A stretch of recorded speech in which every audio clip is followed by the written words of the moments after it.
Драги наши слушателки, еве не повторно заедно во подкастот Жени со надеж. Мило ни е што сме со вас и добре дојдовте на уште едно заедничко дружење. Драги слушателки, се надевам дека сте добро. Се радуваме што сме со вас. Денес повторно ќе истражуваме една нова тема, а сепак некако и не толку нова. Мислам, обкружени сме со овој феномен, но можеби никогаш не сме размислувале за ова на поинаков начин. Точно така. Денес ќе зборуваме на тема озборување. Звучи малку чудно, нели?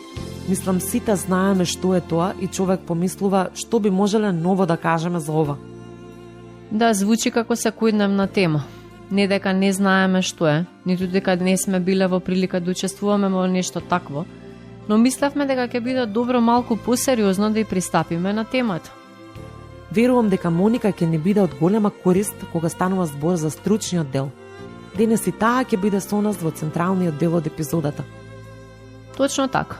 Ќе ни биде драго, како и секогаш, да слушнеме некои дефиниции и статистики од Моника, а потоа ќе се занимаваме со оваа тема и од перспективата на Светото писмо. Не е тешко да предпоставиме дека Бог баш и него одобрува зборувањето. Интересно ќе биде да видиме дали го има тоа низ библиските раскази и колку овој феномен всушност е застапен во Светото писмо. Секако дека озборувањето не е нешто што Бог би ни препорачал да го правиме, но познавајќи ги луѓето како суштества склони кон разни грешки, и озборувањето е една од тие наши слабости. Во секој случај, драги наши слушателки, добре дојдовте на уште едно интересно дружење и тема од која сите ќе научиме нешто ново. Тоа би бил одличен резултат од денешната епизода.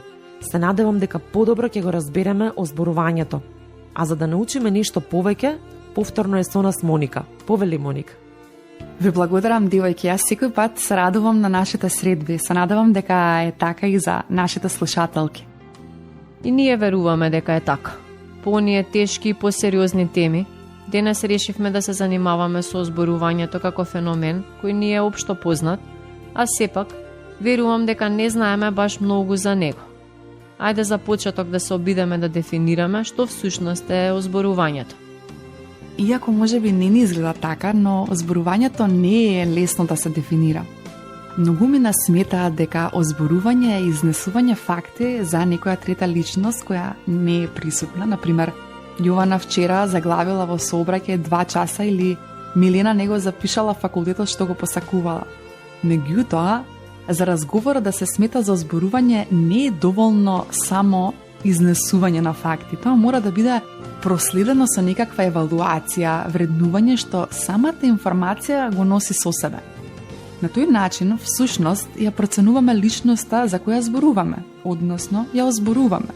Значи, Јована е лош возач и не знаела да се извлече од сообраќајниот метеж, па затоа толку долго останала во него.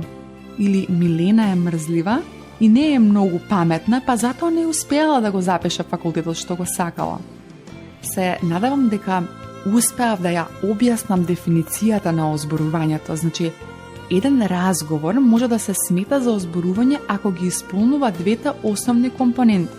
Разговорот мора да биде за личност која не е присутна и не може да го слушне разговорот, и информациите што ги споделуваме за таа личност треба да содржат некакво вреднување на самата личност. Дали тоа вреднување на личноста што не е присутна мора секогаш да биде негативно или можеме да кажуваме и убави позитивни нешта за неа?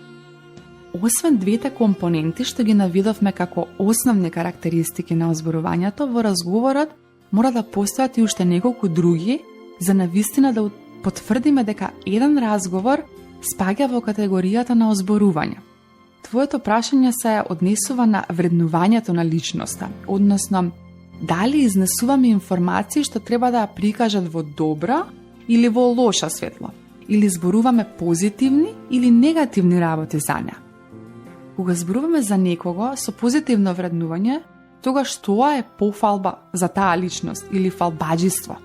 Тоа се случува кога, например, родителите ги фалат своите деца или партнерите се пофалуваат еден со друг, се разбира во отсуство на таа личност. Но основната вредност на карактеристика на озборувањето е токму негативното изнесување информации, односно обид за дискредитација на некоја личност, нејзино омаловажување, изнесување на така наречен валкан веж за таа личност или слично. Иако лицето што има тенденција да споделува вакви информации може да започне со нешто како можеби не е добро ова да го кажам или мразам што ќе го кажам ова, тоа нималку не ја спречува да продолжи понатаму со уште поголем емоционален полнеж и уште посочни детали за личноста. Важна карактеристика на озборувањето е и неговата неформалност. Тоа значи дека информациите што се изнесуваат неопходно мора да бидат вистините. За трачот се знае дека не е 100% точна информација. Луѓето обично не веруваат во се што ќе слушнат и се скептични кога слушаат некој трач. Поради тоа озборувањето најчесто е неформален облик на комуникација. Всушност на озборувањето често се гледа како на пауза, што луѓето ја земаат за да се одморат од формалниот живот и од формалните разговори. Затоа често се озборува за време на пауза на работа, или дома, во живо или по телефон, во моменти кога луѓето се опуштаат и се однесуваат целосно неформално. Понатаму, бидејќи озборувањето се однесува на трета личност, онаа што не е присутна во разговорот, тоа е индиректно и често се смета за облик на индиректна агресија кон таа личност. Од сето наведено можеме да заклучиме дека озборувањето не е лесно да се дефинира. Заклучната дефиниција би била: озборувањето е неформален облик на разговор за отсутна личност, личност која не присуствува на разговорот, на начин што слушателот ќе оцени негативно таа личност, односно таа отсутна личност ќе му падне во очите. Кои се мотивите за озборувањето? Зошто воопшто се случува? Според мотивите поради кои се потикнуваат, озборувањето може да биде предизвикано од просоцијални или антисоцијални мотиви. Што значи дека може да има добри или лоши мотиви. Како што веќе спомнавме, најчести се озборувањата потикнати од антисоцијални мотиви. Тоа значи дека мотивот е оцрнување на некоја личност, нејзино прикажување во што полоше светло. Сепак, според некои истражувања, постојат и така наречени добри озборувања, односно добри страни на озборувањето. Научниците ги нарекле доблести на озборувањето. Тоа е она што кога не озборувате од себични причини, туку искрено се обидувате да предупредите некого за некоја личност. На тој начин сепак давате негативно вреднување за нечие однесување, но тоа однесување е општествено непожелно и вашата намера не е да дискредитирате некого од забава, туку да ги предупредите другите луѓе за него или неа. Така, луѓето со кои разговарате може да добијат корисни информации да направат подобар избор на емоционални или деловни партнери или пријатели.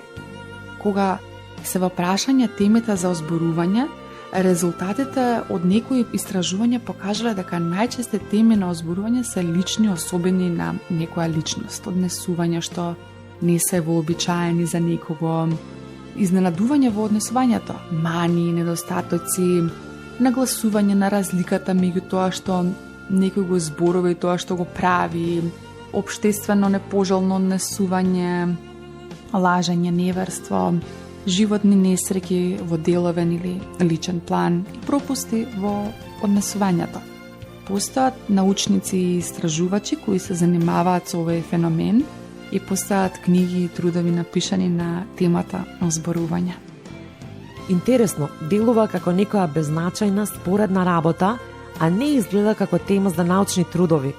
Кои се оние што најчесто се тема на озборување, за кого сакаме да слушаме трачеви?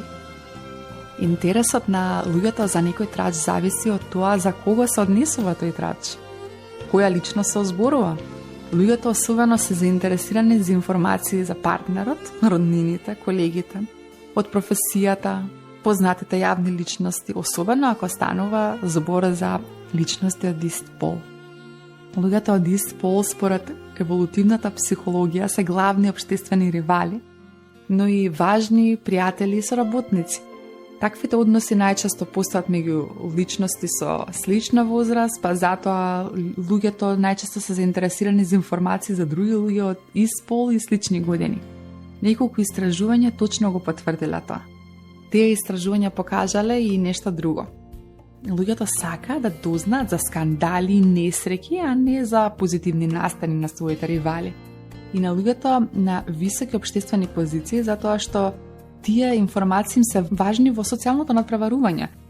Тоа е оној момент, мене ми е подобро, јас сум подобар, нека им се случи нешто лошо и на нив и така натаму. Од друга страна, луѓето сака да дознаат за позитивни настани кај своите пријатели и роднини, затоа што често ќе се трудат да ги искористат тие добри случувања во своја полза кога ќе се укаже прилика. Тука го имаме оној феномен како во комедијата Госпоѓа министарка, сите ја озборуваат и завидуваат, а сепак сите очекуваат некоја лична корист од тоа. Ајде сега едно можеби не толку популарно прашање. Постои ли некој истражување со кое може да се утврди дали жените озборуваат повеќе од мажите? Некако изгледа дека жените се посклонни кон оговарање, иако верувам дека го има и кај мажите. Што се однесува до разликите меѓу половите, самиот збор трач, озборување, со години наназад се поврзува со жени. И во Библијата има повици за предпазливост во врска со озборувањето, а посебно со женското озборување. Во 1 Тимотеј 5:13 пишува: освен тоа, шетајки од куќа до куќа, навикнуваат да бидат безработни и не само безработни, туку се и јазичарки, љубопитни и зборуваат што не прилега. Перцепцијата дека жените се поврзуваат со злонамерно озборување може да се види во една стара кинеска поговорка: јазикот е меч на жената, а жената се грижи тој да не отупи. Но ако ја тргнеме народната мудрост настрана, се поставува прашањето: дали има конкретни податоци дека жените на вистина се посклони кон озборување од мажите? И дали се склони кон поагресивно озборување со намера да се нарушат туги односи? Според истражувањата, резултатите покажале дека жените повеќе од мажите озборуваат лица од истиот пол. Мажите најчесто ги споделуваат рачевите со својата романтична партнерка, додека жените ги споделуваат и со партнерот и со други жени. Иако мажите се заинтересирани за новости за други мажи, таа заинтересираност е речисти занемарлива во споредба со женската заинтересираност за други жени. Воопшто, жените озборуваат повеќе од мажите и тоа е најчесто блиски пријатели и роднини. Мажите пак повеќе зборуваат за себе и за својата работа и имаат тенденција да се фалат. Значи, не ни се причинило. Истражувањата навистина покажуваат дека жените почесто зборуваат од мажите. Што би можеле тогаш да заклучиме кога станува збор за научниот аспект и распространетите мислења во општеството? На озборувањето се гледа како на вообичаено, но сепак општествено непосакувано однесување, како и се друго, и феноменот на озборување има две страни, добра и лоша. Лошата страна на озборувањето е тоа што се користи како начин за манипулирање со угледот на другите, пренесување негативни информации кои не мора ни да бидат вистините. Тука човек лесно може да падне во стапица да прераскажува нешто што е полувистина, преувеличување или целосна измислица, а тоа може на некого сериозно да му наштети. Под влијание на медиумите се случува уште една форма на озборување. Денес сме преплавени со информации за познати личности, а реалните шоуа изобилуваат со оговарање и детали од приватните животи. Нам не станува нормално да ги коментираме и оние што воопшто не ги познаваме, само затоа што нешто сме чуле за нив. За негативниот контекст на озборувањето вие ќе зборувате и од перспектива на Светото писмо. Па во тој дел нема да навлегувам, но сепак, озборувањето не треба да се промовира и колку што е можно, во него не треба да учествуваме. Еден грчки филозоф рекол: секој трач престанува кога ќе стигне до ушите на мудриот човек. Тој го слуша, но не го пренесува. И навистина е така. Озборувањето најчесто запира со оној што има мудрост да не го пренесе понатаму. А денес, со брзината на социјалните мрежи, пренесувањето на вистини или полувистини може да се прошири неверојатно брзо како шумски пожар и да предизвика огромни последици. Кон добрата страна на озборувањето може да спаѓа само едно нешто. Кога преку некоја негативна информација всушност се дава предупредување од добра намера. како што вели нашата поговорка. Каде што има дим, има и оган. Од некои трачеви или предупредувања навистина можеме да добиеме насока да внимаваме со некого, да направиме подобар избор за пријател, партнер или деловен соработник. И конечно, универзалната претпоставка дека жените се посклони кон негативно озборување е повеќе од обичен стереотип. Науката потврдува дека жените се особено заинтересирани за случувањата во животите на други жени и споредено со мажи почесто озборуваат на агресивен, компетитивен, односно надпреварувачки начин. Тука доаѓаме до прашањето зошто е тоа така. Но мислам дека кажавме доволно за оваа епизода. Ако вашите слушателки покажат интерес, можеме повторно да отвориме темата некој 7 пат. Има уште многу аспекти што може да се разгледаат. Драга Моника, ти благодарам за учеството и во денешната епизода. Мислам дека беше многу вредно тоа што сподели некои дефиниции и информации за оваа тема со нашите слушателки. Ако ништо друго, барем ќе укажеме на тоа дека феноменот на озборување постои насекаде околу нас и дека треба да ја разбереме нашата улога во сето тоа. Сега ќе продолжиме да разговараме за озборувањето во светло на Светото писмо.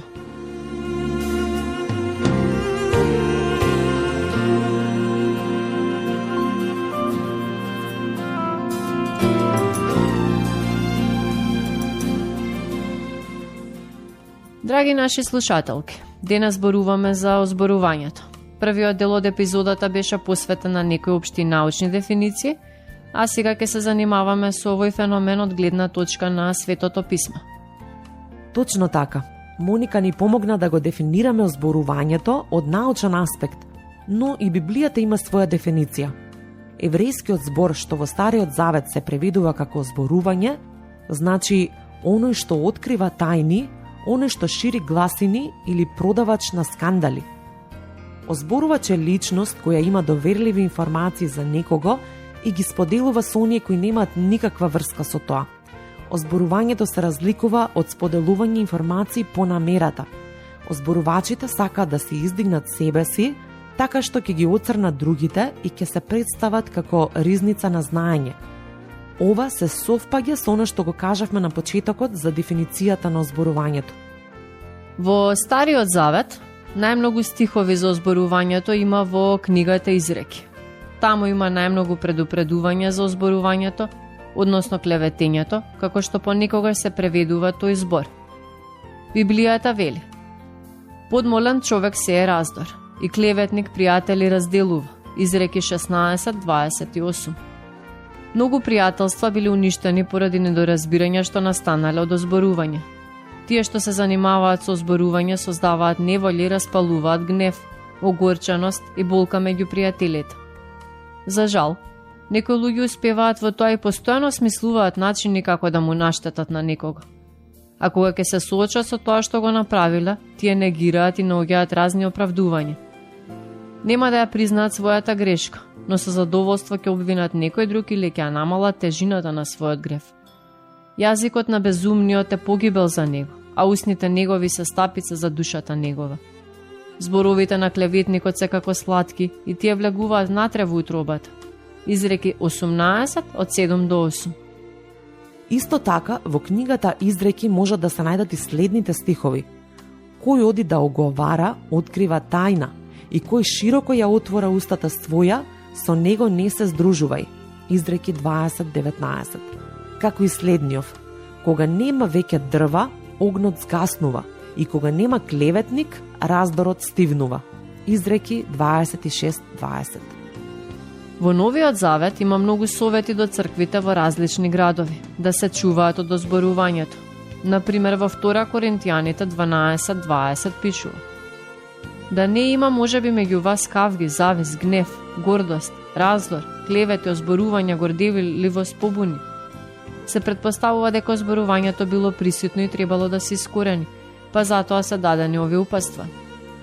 Секако и без тие конкретни совети, секој од нас може да претпостави дека озборувањето кој има цел да создаде негативна слика за некоја личност, а при тоа е засновано на полувистини или целосни невистини, не може да му биде угодно на Бога.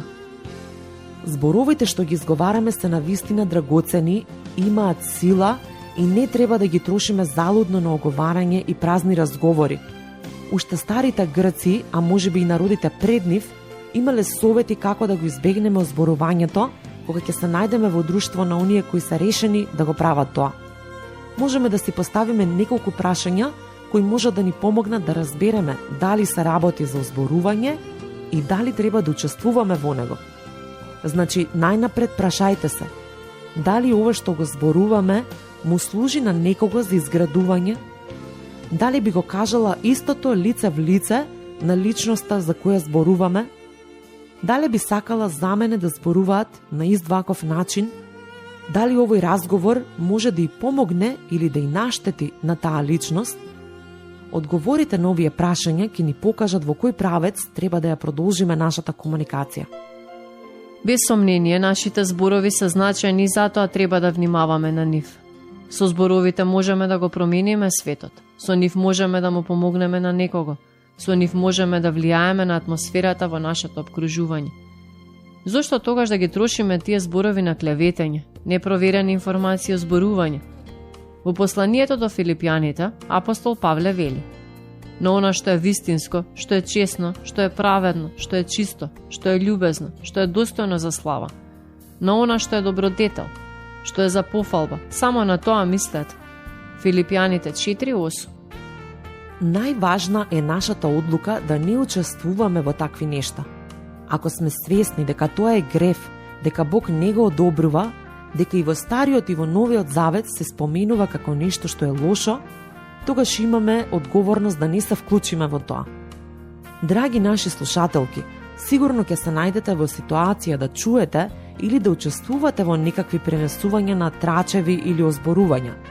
Бидете мудри, следете ги советите од Светото Писмо, прекинете го синџирот на озборувањето и продолжете ја комуникацијата на поинаков начин и на други теми. Озборувачите сакаат кога имаат подеднакво страстни соговорници, како што се и тие. Ако во вас немаат соговорник, ако не си дозволите да паднете во замката на озборувањето, тогаш и нивната намера ќе пропадне. Во такви услови, можеби нема толку често да ве викаат на кафе или прошетка, но важно е да знаете дека сте донеле вистинска одлука. Озборувањето ја покажува нашата грешна природа која се уште владае со нас и со нашето однесување и постапки. Ние често озборуваме некого за себично да се истакнеме. Нашите фрустрации несвесно ги префрламе на други. Озборувањето не е за луѓе кои се сметаат себе си за верни, побожни и слично. Затоа е важно да бидеме свесни кога ќе се најдеме во ситуација на озборување и да знаеме дека Бог не сака да го правиме тоа. Ајде да бидеме оние кои ќе го запрат секој трач, и зборовите што ги изговараме да бидат позитивни и охрабрувачки за луѓето околу нас. Така е, нека последица од денешната емисија биде помалку озборување и трачеви помеѓу нас, жените, кои често се сметат за главни учесници. Секој мал чекор и напредок во оваа насока е значаен. Ајде од денес да почнеме поинаку да се однесуваме кон озборувањето и ќе видиме напредок. Сигурна сум во тоа.